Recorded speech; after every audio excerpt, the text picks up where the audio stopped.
Hey guys, welcome to another vlog Babble. This is where I talk about wargaming or not about wargaming. So there's just some stuff down the line that's been going on at the WGC, and then again guys, thank you for everything. I mean, just being there, hanging out in the groups, talking and discussing, going on hangouts, going to our events. It's been a heck of a ride, and I want to do more of these vlog Babbles if I get enough time. It's so busy getting all this stuff done. Well, hopefully I'll do more of these. I'll sit down, no big time edits or anything. It's just filming and put it up type of thing. Anyways, just some WGC stuff out, and then we'll go and talk about Warhammer Fantasy and the state of the rumors and what's going on and stuff. And I really want to get, some discussion going and your opinion about the game if you play. But anyways, in June, is it June? Yeah. In June, I'm not sure of the date. We're going to be at CMON Expo. I'm going to be sitting on a panel about doing YouTube videos, I believe. I'll be there with on the panel with Austin from Brush for Hire and Miranda, Wargaming Girl, and Terry Liquido. Sorry if I pronounce your name wrong. I always don't know how to pronounce your last name. But it's that Terry Girl. And then there's other people that are going to be. Cable's going to be there too, our WCU director. And he will be sitting on a panel as well, I believe, about painting and miniature painting. He's going to be sitting there with Jen Haley and a lot of other people. I have a lot of guests going on. So go check that out. Go to cmonexpo.com and you get all the details. And hopefully if you're heading that way, just stop by and we can hang out, talk a little and stuff like that. If you guys don't know, we have a WC podcast. We did it a while ago and we rebooted it. Basically, we reformatted it and made it into basically a hobby-concentric podcast talking about painting, airbrushing, and all that stuff. My co-host, of course, is Caleb from the WCU, or WCU, he's WGC. WCU stands for Wargamers Consortium University, and we have a mentors program. We'll talk about that later. But anyways, we talk a lot about painting in general, airbrushing and all that. Our first comeback episode, which I believe was episode 7, is up on the website, WGConsortium.com. So go check that out. We also created a new Facebook group for Warzone, for those that are into Warzone and want to get into Warzone. So check that out. The link's up in the front page of our website. We also kickstarted, well, not kickstarted, but we also pushed the Warhammer Hordes group now. We had it up for a while, but we didn't really do much with it. Mainly because I couldn't find the right person to run it. And then one of our current gaming directors for Infinity, who is Nestor, also knows and plays Warhammer Hordes. So him and Derek is taking that group on. Now, Draconic Awards. There's something that I don't know if a lot of you guys know that watch my channel. We run a painting competition called Draconic Awards. You can check it out at draconicawards.com. And we're all over the place. It's like a circuit type of thing. So there's 2 tracks. There's the master track and there's the journeyman track that you can enter. Master tracks, of course, is for the masters, the guys that are up there that paint, that's been painting for years and winning awards. And then we have the journeyman. It's for those people that want to get into it. It's more the beginner, the guys that are not sure about painting competition stuff, to get into it and try their hands against their peers, people at the lower level, or I guess you could say.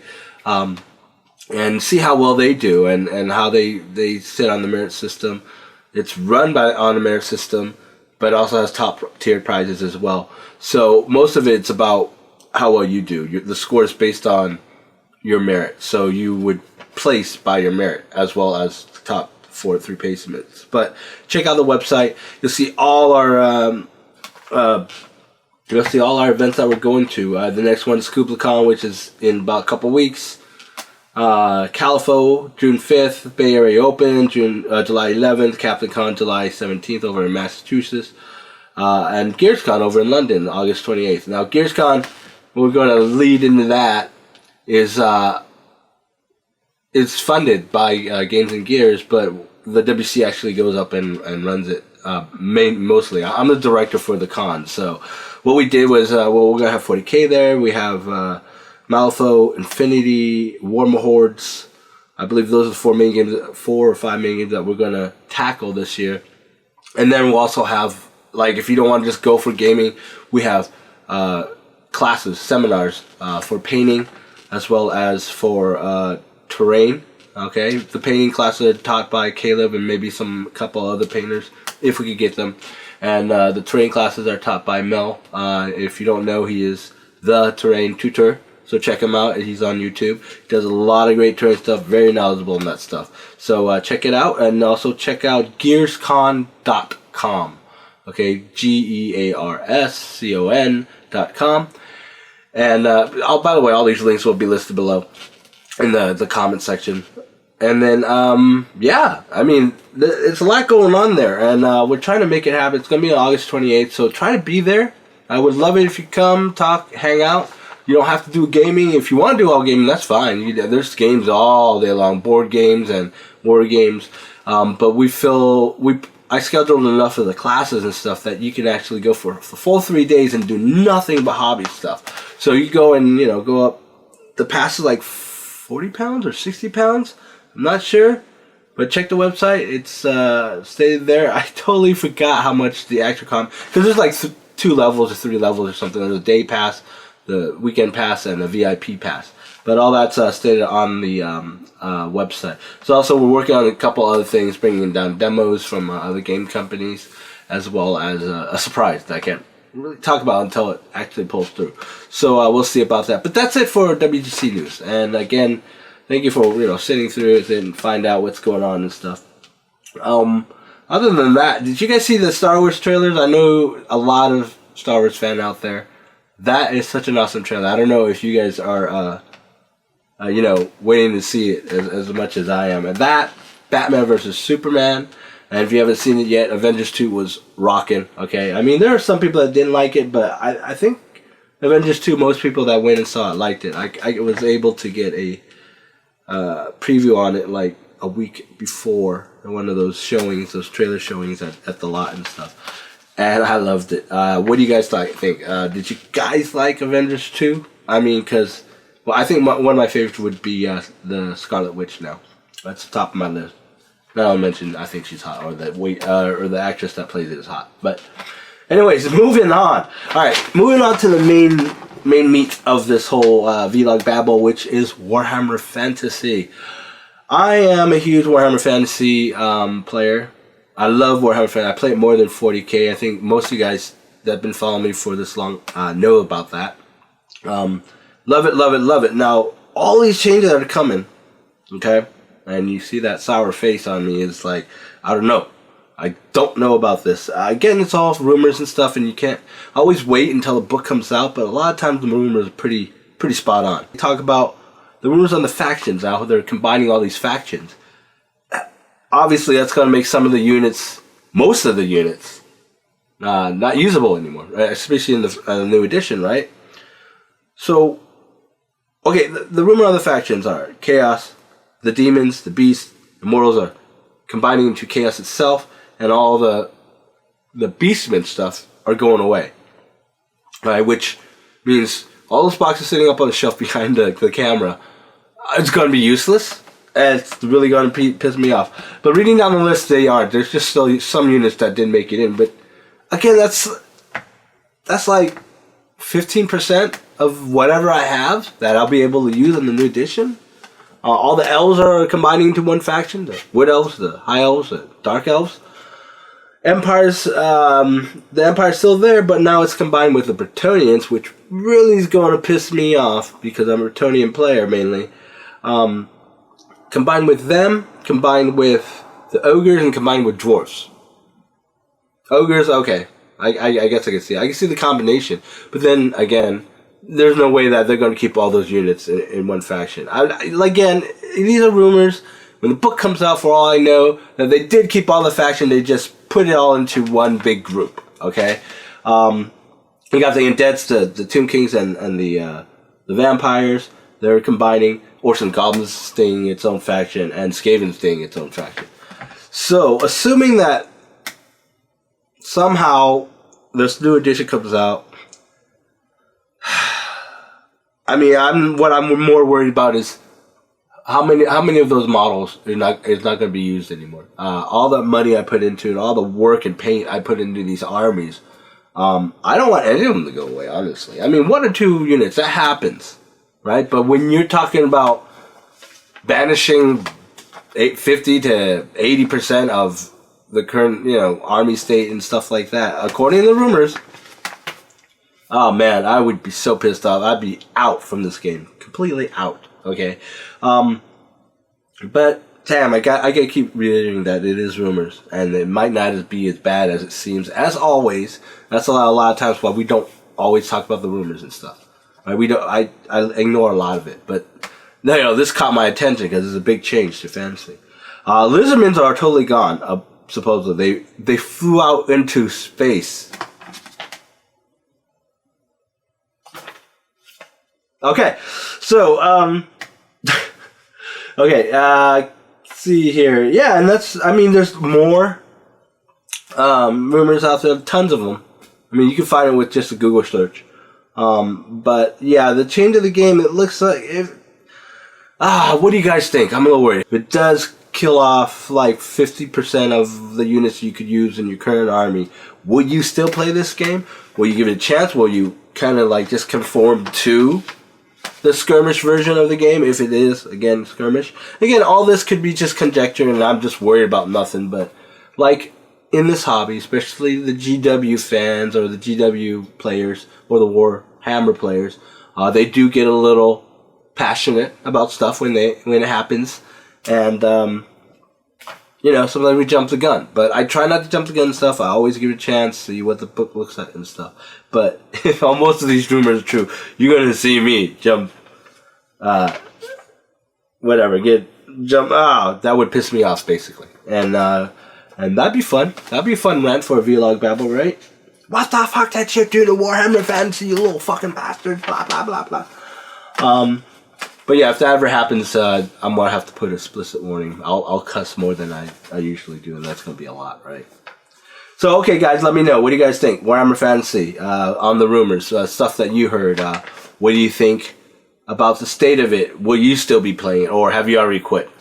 I don't know. But let me know down in the comments below on the Facebook post that this video is on. Just post your comments and your thoughts about the state of things with Warhammer Fantasy and the rumors.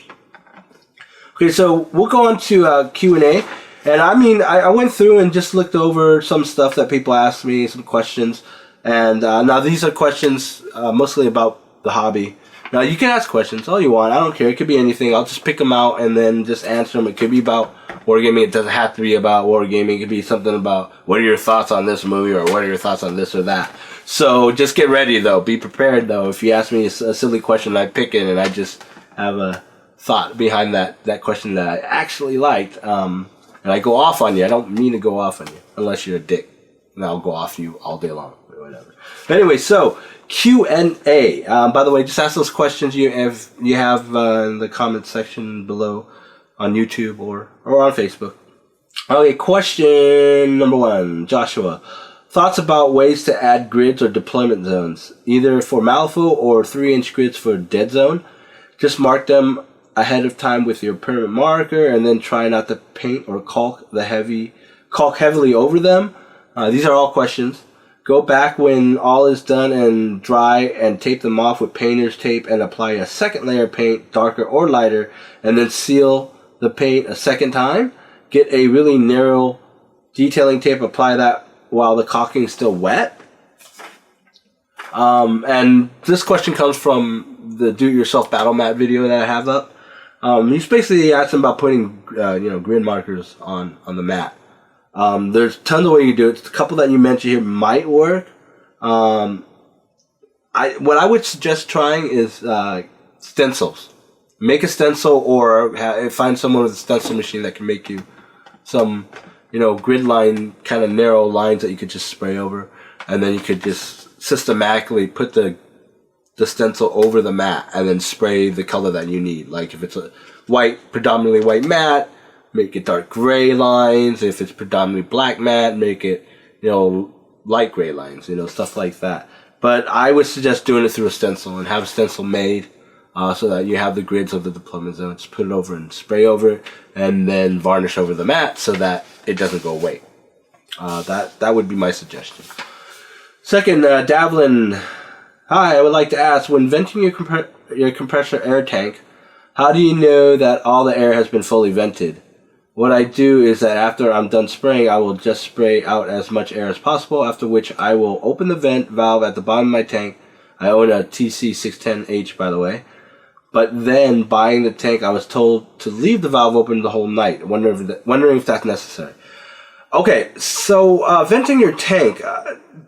Venting your tank isn't about getting the air out of your compressor. Venting your tank really is about getting the water, the condensed water that occurs in your tank when you're airbrushing, out of your tank. If you don't, that's going to rush out the inside of your tank, and after a few months, you're going to have a holy tank.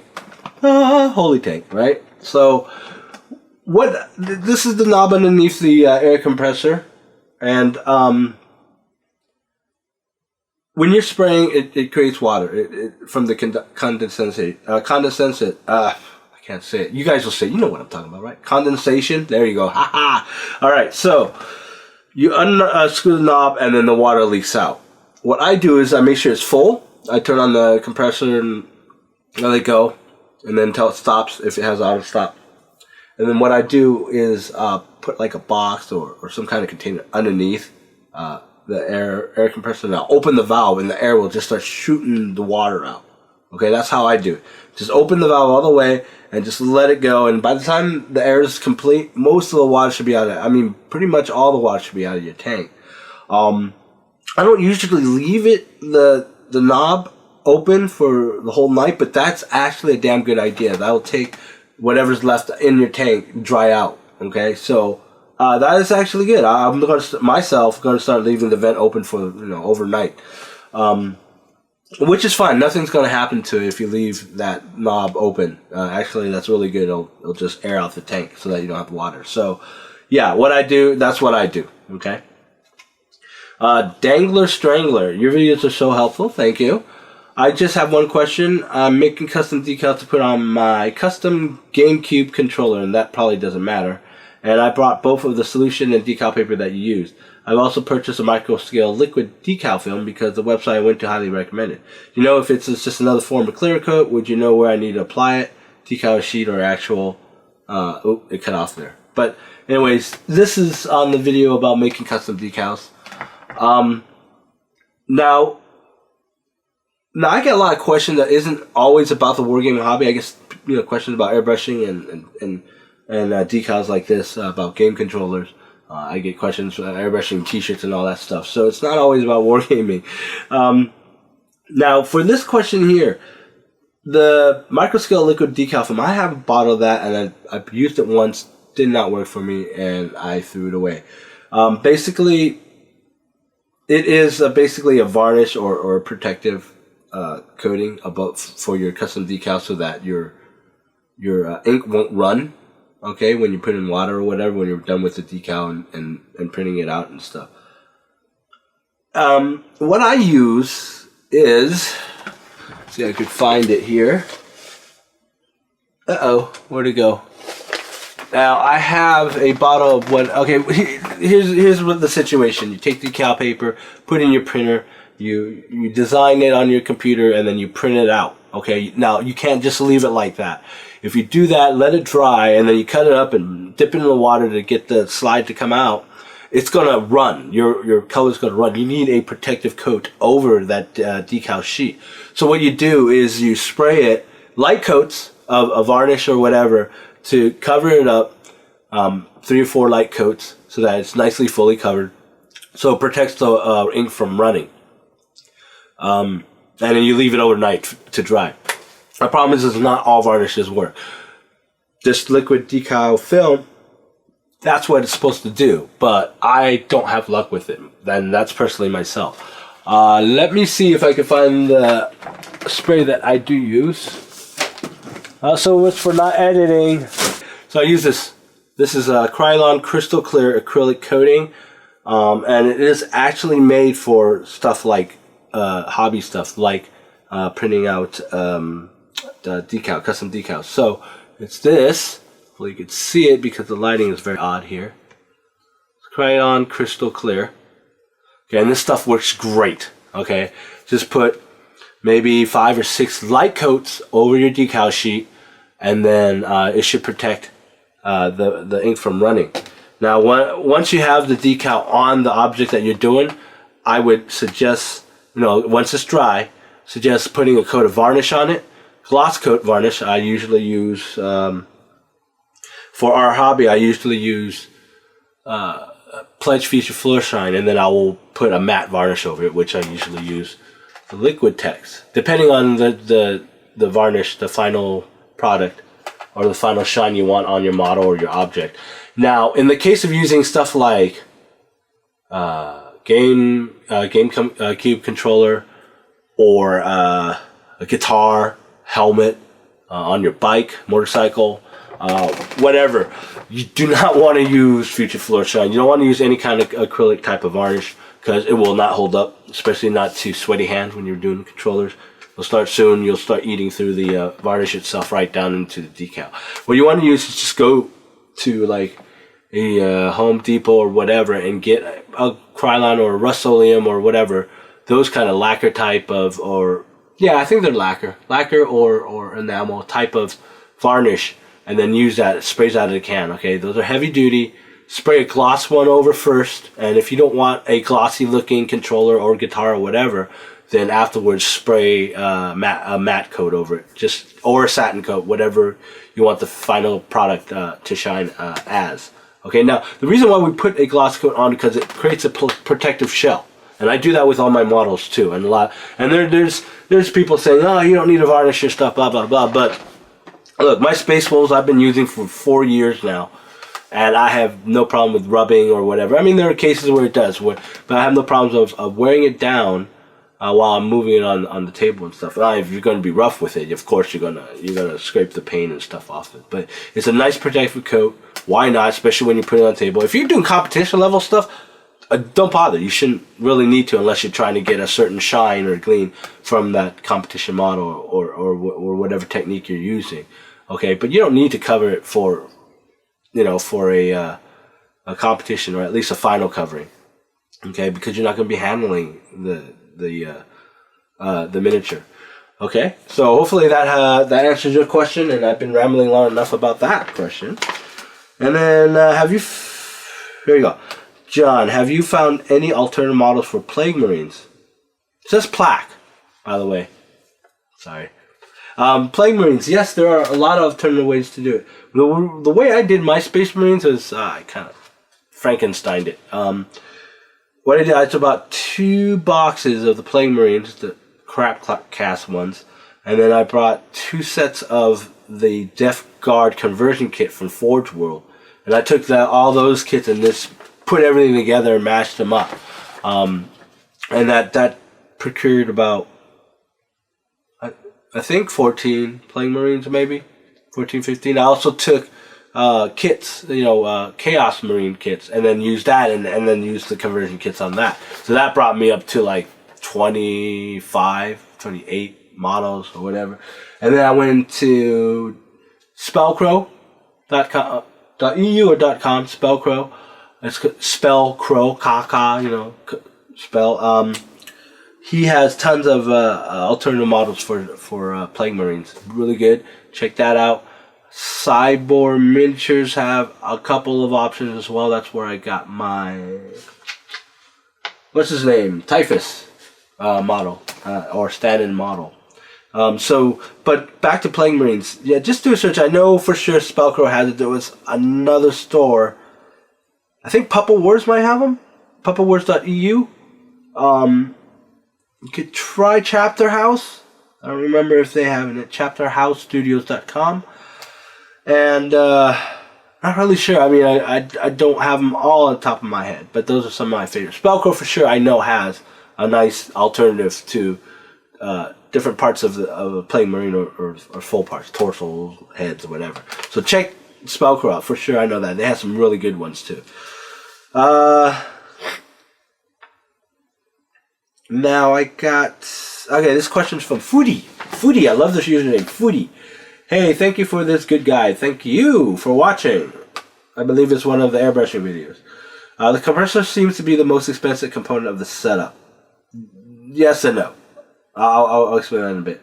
Are there any good and cheap compressors which you recommend? Do you know the Neo Air for Wada miniature air compressors? Thanks for your help. Okay, it's not the most expensive component of the setup because you can actually get a non-tank, decent compressor for $70. Okay, that's about the same price as a Patriot 105. Okay, so that is the TC-20 air compressor from TCP Global. The one with the tank is the TC-20T, and that's from TCP Global. That's usually what I recommend getting. I mean, it's cheap. Some people go all out on the compressor. I'm all like, get the cheap compressors because if you take care of it, it'll last you for 2-3 years. Okay, and it'll last even longer depending on how much you use it and stuff, and how well you take care of it. Because you gotta get that dust off of that motor. Okay, remember that, guys. Keep dusting the dust off that motor because if it clogs up and stuff, your motor's gonna burn out for sure. So that's what I recommend. I don't know anything about the Neo Air for Wada miniatures. Now I'm not specifically talking about Wada. Let's talk about compressors itself. There are these little compressors out there. They look like a little box. Okay, those are, and they push out the most 20 psi's. Not good. All right, now I mean they're almost just about as much as the TC20. Let's get the damn TC20. All right, you need that psi. All right, you need more than 20 psi. You can't always stick to 20. When you're doing detailing and stuff, yeah, you could go down to 20, but sometimes you might need to go 30, 35. Sometimes 40, depending on your compressor, to do massive, blow-in, massive priming, massive coating, stuff like that. Most of these square box ones, the cake decorator compressors, don't even go up to 20. 15 maybe at the most, 12 at the most. So make sure you're watching and looking at the specifications about how much PSIs it can push out, working PSIs it can push out. Okay, but the easiest thing is just go to TCP Global, get the TC20 or the TC20T, okay, and that should last you for a few years if you're careful with it. If you get a broken one, and it has a warranty, I think you gotta check. I think it's 1 year. I don't know. If it breaks down and you're still under warranty, send it back to TCP Global. They'll get you a new one. If you get a dud one, and that does happen, okay, because they can't catch all the problems, or the problem might have occurred during shipping, they will exchange it. They'll be happily to exchange it and get you a new one. And make it work for you. So yeah, that's it for the Q&A, guys. There would be more, but I just didn't want to look through everything. If you have any questions, comments, suggestions, thoughts, post them down below at the comments, and then that's it. I'll talk to you later. Thank you for sitting with me this long. Yeah, and hopefully we'll have more of this. So I'll talk to you guys later. Bye.